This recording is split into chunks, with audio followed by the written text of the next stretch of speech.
As Brina sat on the garden wall, sipping her tea and watching the colors of the new day ignite on the horizon, she had no way of knowing that this would be the day that she died.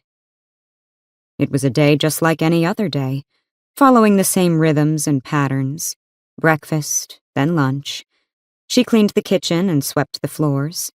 And since she was as of yet completely unaware of her impending demise, when the sun began to set, marking the end of another ordinary day filled with ordinary tasks, she was content with its mediocrity and the safety that being average provided.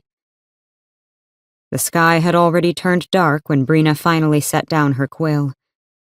She stood carefully, her bones cracking in protest. The ether was noticeably thinner on the island, and most days it left her feeling tired. Shaking out her braid, she took a moment to survey the meager cottage. The scuffed wood floors and whitewashed walls were a far cry from the luxury of her youth, but she had managed to make the space comfortable. The rugs may have been threadbare, but they warded off the chill of the morning, and the quilts on the beds, though second-hand, were soft from age.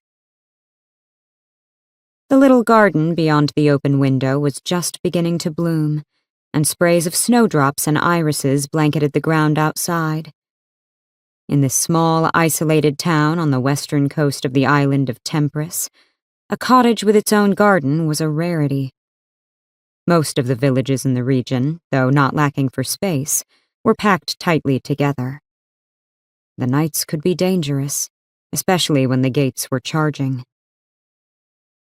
A peal of laughter rang out, and Brina smiled, stepping over to the window to observe the dynamic force of kinetic energy that was her daughter. A man with auburn hair and a plain canvas coat was trying to herd the rebellious child inside, but the little bundle of scraped knees and golden curls was having none of it.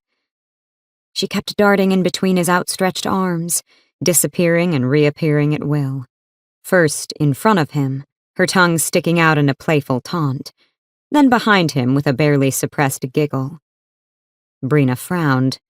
Oh dear.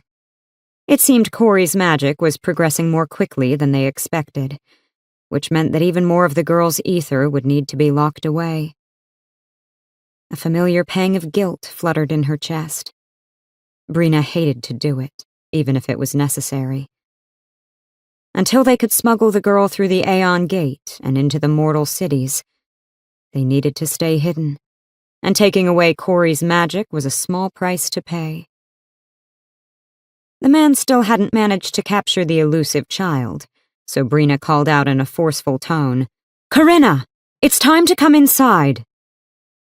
Her 6-year-old daughter's silvery gray eyes searched for the source of the reproach, and a mournful pout blossomed across the girl's face when she saw her mother's stern expression.